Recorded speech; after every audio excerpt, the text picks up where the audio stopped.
নমস্কার, welcome to বাওয়ালি farm house. কলকাতার একদম কাছে সবুজে ঘেরা শান্ত একটি পরিবেশ। দিনের আলোয় চারিদিক যতটাই স্নিগ্ধ, রাতের আলোয় এই জায়গাটা ততটাই মায়াবী। ওনাদের প্রতিটা ঘরগুলোর নাম কিন্তু ভীষণ সুন্দর। যেদিকেই তাকাবেন সেদিকটাই যেন অতীব সুন্দর যত্ন নিয়ে গোছানো। পুল সাইড ও ক্যাফে দুটোই কিন্তু ভীষণ সুন্দর।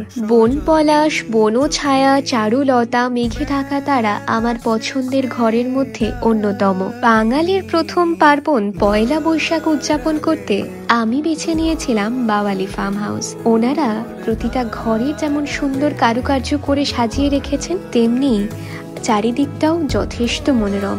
যেদিকেই তাকাই এক রাস শান্তি। প্রতিটা ঘরের নামের সাথে ঘরগুলোর এত সুন্দর মিল যা আপনাকে মুগ্ধ করবে। সব থেকে পছন্দের মধ্যে অন্যতম ওনাদের গুহা মুকুর ঘরটি। চলুন দেখে নেওয়া যাক আমাদের নববর্ষের এলাহি আয়োজন। দেখেছেন কত সুন্দর করে কত রকম পুরনো হারিয়ে যাওয়া পদ আমাদের সামনে তুলে ধরেছেন তারা। হারিয়ে যাওয়া মা ঠাকুমার হাতের রান্না আমাদের কিন্তু মনে থাকলেও সে খাবারের স্বাদ এখন আমরা উপভোগ করতে পারি না। বলা যেতে পারে এই বৈশাখে হারিয়ে যাওয়া খাবারের তৃপ্তি উপভোগ করলাম। বিকেলটা কিন্তু সম্পূর্ণ একটা আলাদা রকম ভাবে উপভোগ করেছি। ওনাদের ঘরগুলো এত সুন্দর, আমি কোনটা ছেড়ে কোনটার গল্প বলবো বলুন তো? আপনারাই যান, ঘুরে আসুন।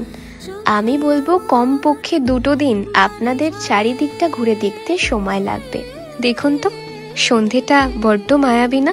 রেন ডান্স ও কফি হাউস সত্যি বড্ড অ্যাস্থেটিক, মানে কারুকার্যের ছোঁয়া। আমি কিন্তু ওনাদের সমস্ত স্টার্টারই কম বেশি ট্রাই করেছি। আমার কিন্তু সব কটা টেস্ট ভালো লেগেছে। কোনটা ছেড়ে কোনটার প্রশংসা করব জানি না। পুলের এদিক ওদিক ঘুরে খাবার খেতে মন্দ লাগছিল না।